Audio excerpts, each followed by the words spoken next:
श्री स्वामी समर्थ प्रेक्षकांनो, हुकमाची राणी या मालिकेत असला सुंदर असं वळण येताना आता आपल्याला पाहायला मिळणार आहे. इकडे या विक्रांतने आणि उर्मिलाने डायरेक्ट या महाडिकांची कंपनी अगदी लिलावात काढलेली असते.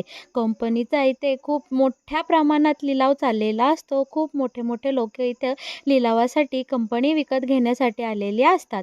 पण या सगळ्यामध्ये राणी हा लिलाव कशा प्रकारे थांबवते आणि प्रॉपर्टी कशा प्रकारे पुन्हा हस्तगत करते, शिवाय हे सगळं झाल्यानंतर जो काही त्यांचा आनंदाचा क्षण म्हणजे वटपौर्णिमा कशी दणक्यात अशी साजरी होणार आहे राणी आणि इंद्राची, हे पाहायला खूप मज्जा येणार आहे. आणि हे सगळं कशा प्रकारे घडत जाणार आहे हे जर तुम्हाला जाणून घ्यायचं असेल तर तुम्ही आपला हा व्हिडिओ अगदी शेवटपर्यंत पहा, म्हणजे तुमच्या सगळं काही इकडे लक्षात येईल. बरं का प्रेक्षकांनो, आपल्या राणीने मस्तपैकी इकडे इंद्राला केस जिंकून दिलेली असते आणि आबांचं जे काही कष्टाचं घर असतं आबा आणि मालतीचं, ते त्यांना मिळवून दिलेलं असतं. सगळ्यांच्या चेहऱ्यावर अगदी आनंद हा ओसांडून वाहत असतो. बरं का आता वेळ आलेली असते की घरामध्ये जायची. घरामध्ये राहायला जाण्यासाठी सगळेजण आता घरासमोर येऊन थांबलेले असतात. पण तितक्यात आपला इंद्रा बोलतो की आबा आणि आई, ऐका ना, माझी अशी इच्छा आहे की आपण घरामध्ये प्रवेश करताना राणीचा गृहप्रवेश करूया आणि छानपैकी वाजत गाजत राणीला आपण आपल्या बंगल्यामध्ये घेऊन जाऊयात. तेव्हा आता इकडे आपला इंद्रा बोलतो, रत्नाई तू काय कर, पहिल्यांदा या विक्रांत आणि या उर्मिला वहिनीला घराबाहेर काढ, कारण ते दोघे घरात असताना आम्हाला या घरामध्ये येऊ वाटणार नाही. आता इकडे रत्नाईला वाईट वाटत असतं, पण या सगळ्यामध्ये मध्यस्थी करत आपली मालती काय करते की बरं आता सगळ्यांनी ही गोष्ट बाजूला ठेवा आणि या आनंदाच्या क्षणी प्लीज तुम्ही त्या दोघांची नाव गोष्टही काढू नका. आणि आज आपल्या आयुष्यात खूप आनंदाची गोष्ट घडलेली आहे. आपल्याला आपलं कष्टानं उभं केलेलं घर या राणीमुळे मिळाले आहे. त्यामुळे आता आपण सगळे हेवे दावे सध्या बाजूला ठेवूयात आणि आपण फक्त आपल्या घरामध्ये छान सुखासुखी आता प्रवेश करून घेऊया. बरं का आता इकडे सगळ्यांना मालतीचं म्हणणे पटलेलं असतं आणि सगळेजण आता मस्तपैकी बंगल्यात जाण्यासाठी तयार होतात आणि राणीच्या गृहप्रवेशाची इकडे इंद्राने एकदम जोरदार अशी मस्त तयारी केलेली असते. आणि हो, आता रत्नाई खूप खुश झालेली असते. ती म्हणते, "हो, हो, चला का नाही, आपण नक्कीच आता राणीच्या गृहप्रवेशाची तयारी करूया." इकडे मालती बोलत असते, "खरं तर राणीने जो शब्द दिला तो अगदी पाळून दाखवला. मला विश्वासही नव्हता या मुलीवर की ही माझ्यासाठी किंवा आपल्या घरासाठी असं काहीतरी करून दाखवेल." आता इकडे आपला हा अजित लगेच बोलतो, "दादा, आता काही तयारी करायची का नाही? चल बरं आपण तयारीला लागूयात." तेव्हा आता इकडे इंद्रा बोलतो, "चला चला, पटापट सगळे मी सांगतो तसं कामं करून घ्या." आणि हो, आता मालती बोलते, "चला, आज मला खूप छान वाटत आहे, कारण आज आपण आपल्या घरामध्ये जाणार आहे." दुसरीकडे ही उर्मिला आणि विक्रांत इकडे आता ऑफिसला आलेले असतात, म्हणजे कंपनीत आलेले असतात. इकडे उर्मिला बोलत असते की किती वेळा आपण या राणी आणि इंद्रासमोर हारायचं आहे. आपण दरवेळेस त्यांना चॅलेंज देतो आणि दरवेळेस ते जिंकून जातात. मला कंटाळा आला आहे अरे या सगळ्याचा. विक्रांत, तू काहीतरी कर ना रे प्लीज. आता या सगळ्या बोलण्यावर उर्मिलाला विक्रांत फक्त एकच गोष्ट दाखवतो. डायरेक्ट तिच्या हातामध्ये एक पेपर देतो आणि तो पेपर पाहायला लावतो. आता इकडे उर्मिला तो पेपर घेते आणि पाहते, तर काय एकदम चकित झालेली असते. ती बोलते, "अरे विक्रांत, हा नक्की कसला पेपर आहे?" आणि ती काही बोलणार तोच आता विक्रांत बोलतो, "तोंडातून एक शब्दही काढू नको. आता आपल्याला हेच करायचं आहे आणि हाच आपला शेवटचा हुकमाचा एक का आपल्या हातामध्ये आहे. आता ते घराचं सोड गं, बंगला गेला तर जाऊ दे त्यांच्या ताब्यात. पण ही कंपनी मात्र आपण अजिबात त्यांच्या ताब्यात जाऊन देणार नाही आणि हे सगळं आपलंच राहणार आहे." इकडे खरं तर तो पेपर्स पाहून उर्मिला खूप खुश आणि आश्चर्यचकित झालेली असते. त्या पेपर्समध्ये असं काय नक्की असतं हे तुम्हाला जाणून घ्यायचं असेल तर हा व्हिडिओ नक्कीच आपला शेवटपर्यंत पूर्ण पहा. आता हा विक्रांत काय करतो, कंपनीचे जे मॅनेजर असतात शेटे, त्यांना बोलावून घेतात आणि त्या शेट्यांना फोन करून बोलावून घेऊन एक त्यांच्या हातात नोटीस देतात आणि सांगतात की ही नोटीस बाहेर नोटीस बोर्डवर लावायची आणि सगळ्या कामगारांना हा हा संदेश द्यायचा, ही बातमी द्यायची. तर ती नोटीस वाचून इकडे आता आपले हा शेटे असतो ना, तो सुद्धा खूप घाबरलेला असतो आणि आता इकडे तो अतिशय असा रागवलेला आपल्याला पाहायला मिळणार आहे. आता इकडे शेटे आल्यानंतर विक्रांत बोलतो, की "शेटे हा पेपर घ्या आणि हे सगळं कामगारांना जाऊन सांगा." आता इकडे शेटे बोलतो, "नाही, मी हे सांगणार नाही. तुम्ही निदान कामगारांचा विचार करा, त्यांच्या पोटाचाही विचार करा. ते कुठं जातील? त्यांनी जर कामं सोडली तर त्यांचा भविष्याचा विचार काय?" पण इकडे आता हा विक्रांत कोणाचंही ऐकण्याच्या अजिबात मनस्थितीत नसतो बरं का. इथे आता विक्रांत त्या शेटेवर एकदम धावून गेलेला असतो. तो बोलतो, की "तुम्ही तुमची नोकरी वाचवा ना, बाकी तुम्हाला काय घेणं-देणं पडलं आहे." पण इकडे शेटे बोलतो, "असं नाही होऊ शकत विक्रांत सर. बाकीचे कामगार काय करतील, काय खातील? त्यांची लहान मुलं-बाळं आहेत. ते सगळं त्यांचं सगळं वर्क ह्या आपल्या कंपनीवर अवलंबून आहे आणि त्यांना रोजचा पैसा मिळाला नाही तर त्यांचं कसं होईल?" इकडे बघा विक्रांत सर, तुमची ही दादागिरी आम्ही कुणीही सहन करून घेणार नाही. तुम्ही जे काही सांगसाल ते आम्ही निमूटपणे ऐकून असं होणार नाही. याविरुद्ध आम्ही नक्कीच काहीतरी ॲक्शन घेऊ. आता इकडे या शेटेचं एवढं फडाफडा बोलणं ऐकून विक्रांतचं डायरेक्ट डोकंच फिरलेलं असतो. तो डायरेक्ट त्याच्या खुर्चीवरचा उठतो आणि ह्या शेटेंच्या डायरेक्ट कॉलरलाच हात घालतो आणि त्यांना दमदाटी करू लागतो. बोलतो की शेवटचं जे सांगितलं आहे ते गपगुमान करा, नाहीतर तुम्हाला सुद्धा कंपनीतून बाहेर काढून टाकू. पण आता इकडे ह्या शेटेचा सगळा नाईलाज झालेला असतो. पण तो त्याच्या परीने ह्या विक्रांतला बऱ्यापैकी प्रतिकार करत असतो. तो हे सगळं करण्यासाठी विक्रांतला डायरेक्ट नकार देत असतो.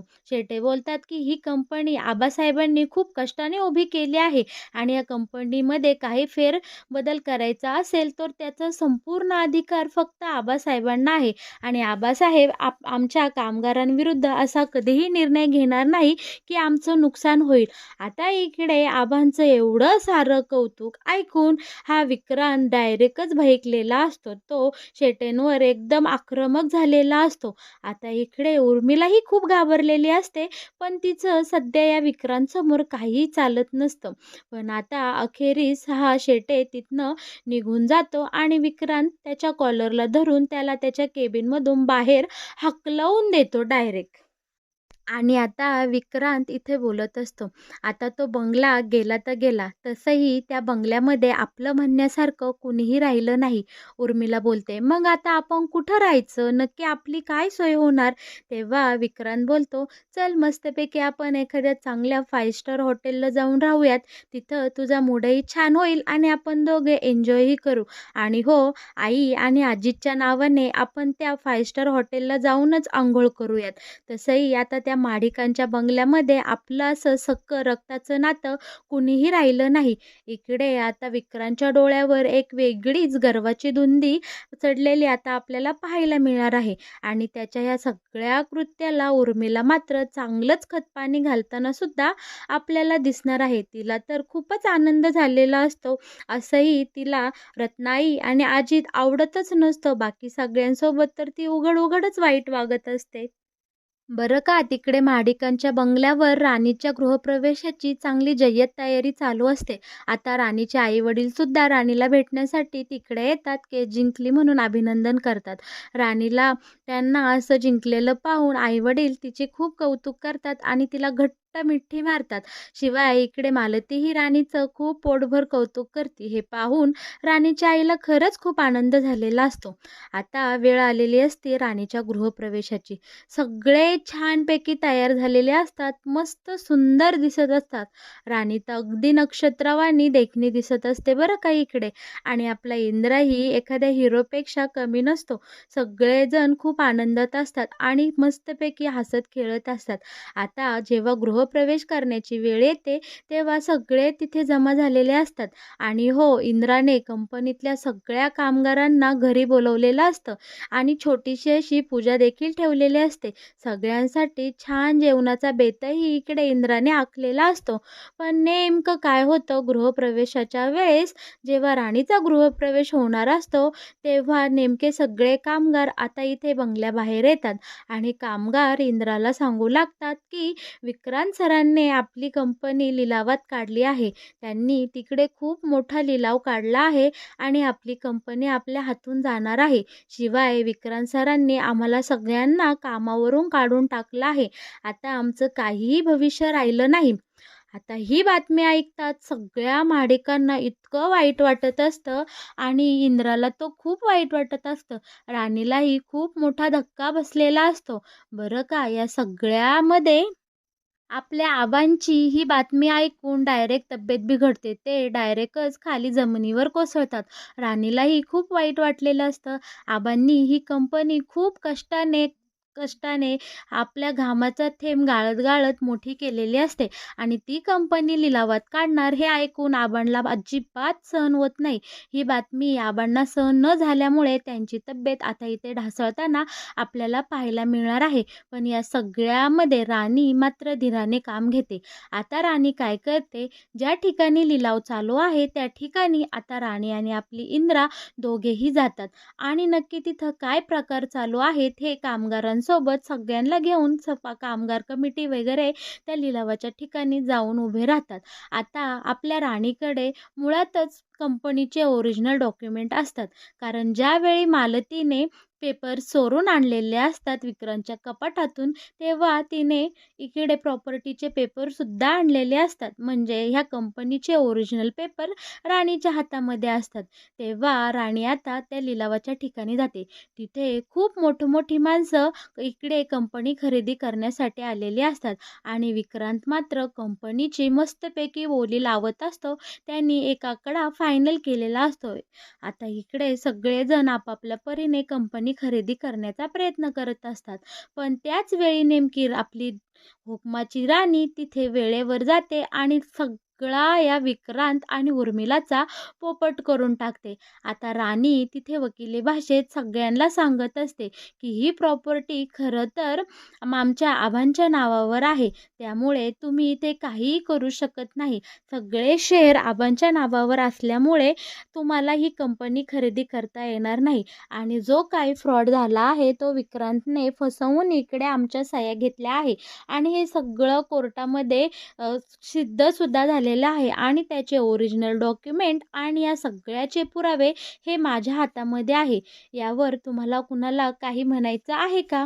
आता राणीचं एवढं इकडं वकिली भाषेतलं बोलणं ऐकल्यानंतर कोण कशाला उगाच ती कंपनी खरेदी करण आणि आता इकडे राणीने एकदम सक्सेसफुलरित्या हा लिलाव थांबवलेला असतो आणि कंपनी विकण्यापासून वाचवलेली असते. बरं का, इकडे उर्मिला आणि विक्रांत खूप चिडलेले असतात. पण राणी त्यांना एकदम कायदेशीर उत्तर देते आणि हा विषय आता इथेच संपवते. आपली कंपनी वाचली आहे आणि तिला लिलावात कुणीही खरेदी केले नाही ही आनंदाची बातमी पहिलं तर राणी आणि इंद्रा लगोलग घरी जाऊन आबांना देतात आणि ही बातमी ऐकून आबा मात्र खूप खुश झालेले असतात आणि त्यांच्या बिघडलेल्या तब्येतीतही लगोलग इथे सुधारणा झालेली आपल्याला पाहायला मिळणार आहे. अजितलाही खूप आनंद झालेला असतो. अजितही बोलतो की आबा तुम्ही काळजी करू नका, जोवर आपली राणी वहिनी आपल्यासोबत आहे तोवर आपल्या या घराला आपल्या महाडिक कुटुंबाला कधीही दुःखाची सळ अजिबात ही पोचवू देणार नाही. आपली वहिनी खूप ग्रेट आहे. आता राणीला पुन्हा एकदा सगळेजण कौतुकाने उचलून घेतात आणि तिची वाहवा करतात. आता फायनली प्रेक्षकांनो तो दिवस आलेला असतो वटपौर्णिमेचा. आपली राणी एवढी सुंदर नटून थटून वटपौर्णिमेच्या पूजेसाठी तयार झालेली असते ना की बास रे बास, अगदी नक्षत्रासारखी दिसत असते आणि आपला इंद्रा राणीकडे फक्त टकामक पाहतच राहतो. तिचं सौंदर्य इतकं खुललेलं असतं आणि त्यात राणीचं हे गोड हसू ते पाहून इंद्रा तर एकदम फिदाच झालेला असतो. आता छानपैकी इंद्रा राणीला उचलून घेतो आणि मस्तपैकी वडाची पूजा करण्यासाठी दोघेही मंदिराकडे जातात. छानपैकी आता इकडे महाडिक कुटुंबाकडे सगळीकडे आनंदाचे वारे पसरू लागलेले असतात. बरं का प्रेक्षकांनो, वटपौर्णिमेची पूजा राणी अगदी निरंकार उपास धरून करते आणि यात सगळ्यात महत्त्वाचं म्हणजे राणीने माझ्यासाठी उपवास धरला, म्हणून इकडे इंद्रानेही राणीसाठी छानपैकी निरंकार उपवास धरलेला असतो. कारण इंद्रालाही राणीसारखी बायको म्हणजे राणीच ही 7 जन्म बायको म्हणून हवी असते. दोघे जणे छानपैकी मंदिराकडे जातात आणि तिथे मस्त आता वटपौर्णिमेची पूजा करणार असतात बरं का. पण या सगळ्यामध्ये काय होतं, नेमकं चालता चालता आपल्या राणीच्या पायाला लागतं आणि राणीचा पाय मुरगळतो. आता राणी डायरेक्टच खाली बसलेली असते आणि हे सगळं इंद्रा पाहतो. आता राणीच्या पायाला लागलं म्हणल्यावर आपला हिरो मस्तपैकी राणीला उचलून घेतो आणि राणीच्या हातामध्ये छानपैकी पूजेची सजलेली थाळी आणि इंद्राच्या कुशीमध्ये राणी, हे पाहायला इतकं सुंदर असणार आहे ना प्रेक्षकांनो. मस्तपैकी दोघेही नवरा बायको छान वडाच्या झाडाला 7 फेरे घेतात आणि एकमेकांसाठी दीर्घायुष्य मागतात. बरं का माझ्या लाडक्या तायांनो, आता खऱ्या अर्थाने राणी आणि इंद्राच्या खऱ्याखुऱ्या संसाराला इकडे सुरुवात झालेली असते. आता या दोघांचाही संसार कशा प्रकारे फुलत जाणार आणि त्यांच्या संसारवेलीला कशी गोड, आंबट, तिखट फळे लागणार हे पाहण्यासाठी तुम्ही नेहमीच आपल्या या चॅनलसोबत जोडलेले राहा. हुकमाची राणी या मालिकेत येणारी अशीच नवनवीन वळणं तुम्हाला जर सगळ्यात आधी पाहायची असेल तर तुम्ही आपल्या या चॅनलला नक्की सबस्क्राईब करा. आणि हो, आपल्या व्हिडिओला लाईक केल्याशिवाय अजिबात कुठे जाऊ नका. आणि या मालिकेविषयी जर तुमचं काही मतं असतील, तुम्हाला काही प्रश्न पडत असतील तर नक्कीच आपल्या कमेंट बॉक्समध्ये तुम्ही कमेंट करा. त्याची उत्तरं तुम्हाला नक्कीच मिळून जातील. धन्यवाद.